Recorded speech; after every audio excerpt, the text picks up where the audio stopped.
Bonjour, je suis content de vous retrouver. J'espère que vous allez bien. Aujourd'hui, on parle de la maladie d'Alzheimer. Je vais vous donner des conseils pour vous aider à prendre soin de votre santé, peut-être aussi la santé d'une autre personne. Souvenez-vous que les conseils d'aujourd'hui ne remplacent pas une évaluation ou des conseils d'un professionnel de la santé et les conseils que je vous donnerai devront être adaptés à vos capacités, à votre état de santé ou à l'état de santé d'une autre personne. Vous allez trouver plusieurs des conseils que je vous donne dans mes livres, notamment 99 façons de prévenir les effets du vieillissement et Lève-toi et marche. Vous allez trouver ces livres-là en librairie ici au Canada, mais aussi de l'autre côté de l'Atlantique et je vous mets les liens dans la description de la vidéo pour que vous puissiez les trouver facilement. Le déclin cognitif et la maladie d'Alzheimer, dans ce contexte-là, bouger plus souvent, est-ce vraiment utile? Est-ce qu'il y a vraiment des bienfaits à bouger plus souvent pour prendre soin de notre cerveau? Intuitivement, on répondrait oui. Je vais vous en parler un petit peu plus longuement parce que la réponse, elle est un peu plus complexe. Alors, il y a la prévention primaire quand on n'a pas la maladie et on souhaite éviter la maladie, ou on souhaite aussi, pour ce qui est de la maladie d'Alzheimer, retarder l'apparition des symptômes. Alors, si les symptômes apparaissent lorsque j'aurai 105 ans, peut-être que je vais mourir avant d'avoir la maladie. Alors, on aura atteint, ou j'aurai atteint l'objectif. Donc, les personnes plus actives sont effectivement moins à risque, plus actives physiquement, sont moins à risque d'un déclin cognitif que les personnes inactives, particulièrement les niveaux d'intensité soutenus.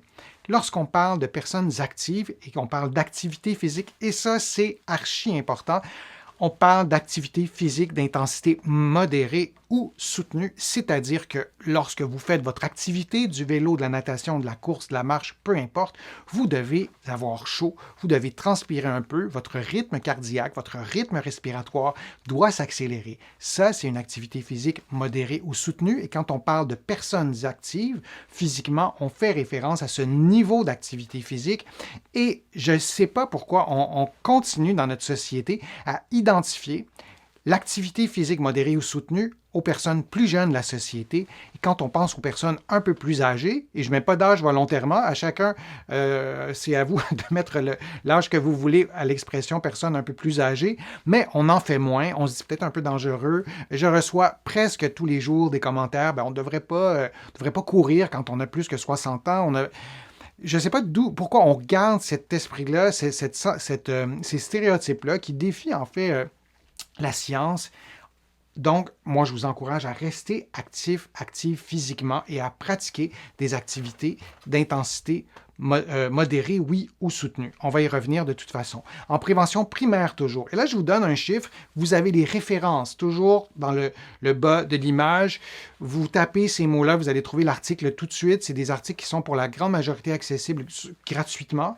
Donc, la pratique de 3,1 à 6 heures d'activité physique d'intensité modérée peut réduire le risque de démence. Là, je pourrais ajouter d'autres éléments. Cette étude-là, elle était très complexe. On a aussi calculé la quantité d'énergie que les personnes dépensaient en MET, M-E-T, c'est une unité de mesure pour mesurer l'énergie qu'on dépense, mais je vous le présente comme ça pour vous donner une idée. 3 à 6 heures d'activité physique d'intensité modérée. Je vous ai expliqué vraiment très rapidement en quoi ça consistait, cette activité. Ça peut être de la natation. Donc 3, et j'aurais dû ajouter par semaine. Alors, c'est une information qui doit être prise en compte. Prévention primaire, mais prévention primaire chez les personnes à risque qui ont, par exemple, un diabète de type 2, le diabète de type 2, l'hypertension artérielle, le tabagisme, l'inactivité physique, etc. Ce sont des facteurs de risque. Ces chercheurs se sont intéressés aux personnes qui avaient été récemment diagnostiquées d'un diabète de type 2. La référence est dans le bas de votre écran. L'activité physique régulière serait indépendamment associée à des risques plus faibles de démence, toutes causes confondues, de maladie d'Alzheimer et de démence vasculaire chez les personnes atteintes de diabète de type 2 d'apparition récente. Ils se sont intéressés à ça, ces chercheurs, et c'est pas rien. Donc, on sait que les personnes qui pratiquent une activité physique d'intensité modérée ou soutenue, qui ont reçu récemment un diagnostic de diabète, en bougeant plus, vous réduisez votre risque d'avoir la maladie. Ça coûte rien ou presque rien. Vous n'avez pas à prendre de médicaments, vous n'avez pas d'effet secondaire. on devrait le faire un peu plus et on devrait encourager tout ça et on devrait le dire. C'est un peu le but de ma chaîne, de vous présenter des arguments aussi pour vous convaincre à prendre soin de vous. Et on continue aussi dans ces bonnes nouvelles-là. En fait, toujours dans la prévention primaire, la même étude, l'activité physique régulière devrait donc être encouragée. C'est la recommandation des chercheurs pour prévenir la démence chez les populations à haut risque, notamment les personnes diabétiques et chez les personnes atteintes d'un diabète de type 2 d'apparition récente. Et lorsqu'on parle de prévention, il faut parler de la prévention secondaire.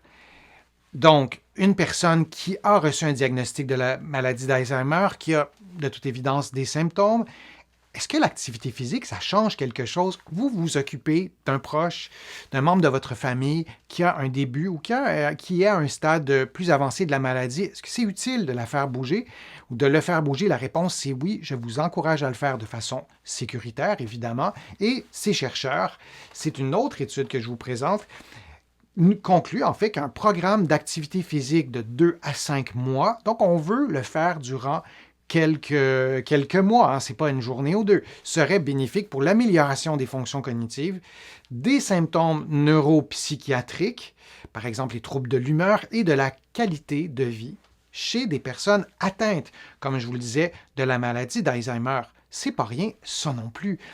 Donc, chez des personnes atteintes, et il y a d'autres projets d'études aussi en cours qui semblent démontrer ça aussi. Alors, encourageons l'activité physique. Quoi faire comme activité physique? Qu'est-ce que ces chercheurs ont testé? Bien, les activités à l'étude incluaient notamment la marche, le vélo d'appartement ou le vélo stationnaire si vous préférez, et des exercices d'aérobie. Alors, c'est des choses accessibles et ce que les chercheurs disaient aussi, c'est que peu importe le type d'activité, il y avait des bienfaits chez des personnes qui sont des personnes qui sont atteintes de la maladie. La pratique régulière, donc d'activité physique d'intensité modérée ou soutenue, est associée à un meilleur contrôle aussi de plusieurs maladies comme l'hypertension artérielle et la résistance à l'insuline, oui. Alors, vous allez faire une pierre, 2 coups, 3 coups, 4 coups parce que c'est vraiment associé à une amélioration de la santé sur plusieurs aspects et particulièrement les maladies qui sont liées à un problème de la santé cardiovasculaire. On recommande quoi? Quelle quantité d'activité physique? C'est des recommandations de l'OMS, 150 à 300 minutes d'activité physique d'intensité modérée. Vous trouvez ça beaucoup? Si vous avez répondu oui à cette question-là, c'est peut-être parce que vous n'en faites pas beaucoup en ce moment. Moi, je vous conseille d'y aller vraiment graduellement. Commencez pas par 150 minutes par semaine si vous en faites 5 minutes ou vous n'en faites pas. On parle d'intensité modérée avec chaleur, transpiration, accélération du rythme cardiaque. C'est souvent proportionnel à la dose, mais si on calcule le temps qu'on passe devant nos écrans et on va dépasser vraiment le 150 à 300 minutes par semaine. Donc, troquons un peu de temps passé devant les écrans pour bouger un peu plus. Et si vous faites une activité d'intensité soutenue, bien, on descend un peu, la recommandation, elle est moindre, on coupe en deux, 75 à 50 minutes d'activité physique d'intensité soutenue. Alors, c'est d'excellentes nouvelles. Alors, est-ce qu'on peut prévenir la maladie d'Alzheimer? Bien, probablement. Est-ce qu'on peut prévenir les facteurs de risque? Assurément. Il y a aussi des exercices de résistance qui semblent un peu moins efficaces dans ce cas-ci précisément, mais qui sont tout de même recommandés, et c'est recommandé aussi pour la santé en général, la santé cardiovasculaire, nos muscles. Et là, je suis bien placé pour vous parler des muscles, je suis physiothérapeute, nos muscles ne servent pas seulement à faire plier, déplier notre coude, la contraction musculaire, les réactions biochimiques qui se déroulent dans nos muscles participent à notre santé et notre santé cognitive aussi.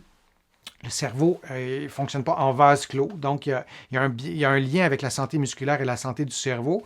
Première proposition pour bouger un peu plus, pour prévenir soit les facteurs de risque ou la maladie d'Alzheimer, réduire le nombre d'heures d'activité sédentaire, dit plus simplement, rester assis moins souvent. Et moi, ce que je vous recommande, en fait, en termes de position assise, dépassez pas 1 heure. Donc, lorsque ça fait 1 heure que vous êtes en position assise, levez-vous, idéalement après 30 minutes, et de prendre cette habitude-là, parce qu'en fait, c'est pas normal d'être assis tout le temps. C'est contre-intuitif. Le corps n'est pas fait pour ça. Donc, d'être moins souvent en position assise, c'est parfois une belle étape, une première étape pour pratiquer une activité physique d'intensité soutenue et modérée. Alors, proposition 2, bien, vous pourriez commencer par celle-là. Donc, augmenter le nombre d'heures d'activité physique d'intensité modérée ou soutenue. Et moi, j'aime bien le principe de marcher ou courir. Encore une fois, si on voit qu'on voit quelqu'un courir sur la rue, on se dit que la personne est pressée, la personne est en retard, on se dit qu'il y a un problème. Mais pourtant, pourquoi on ne pourrait pas courir pendant 1 minute ou 2 minutes si c'est fait de façon sécuritaire? Ici au Québec, durant la saison hivernale, c'est pas toujours très sécuritaire de courir à l'extérieur, mais pourquoi on ne courrait pas un peu plus souvent? Non, on ne fait pas dans notre société. Mais de se donner le choix de marcher ou de courir, je ne vous dis pas de courir pendant 30 minutes, mais de courir pendant 2, 3, 4, 5 minutes régulièrement, pourquoi pas? Et avec l'avancée en âge, alors que vous soyez rendu dans la soixantaine, 70, 80 ou à l'inverse, que vous ayez 20, 30, 40 ans, bien, vous allez probablement observer qu'avec les décennies, vous courez de moins en moins. Ça a un impact énorme sur vos capacités cardio-respiratoires, cardiovasculaires et c'est un facteur de risque élevé, sinon dans les plus importants de la maladie d'Alzheimer. Donc, courir un peu plus et donnez-vous toujours ce choix, marcher ou courir, encore une fois, de façon sécuritaire.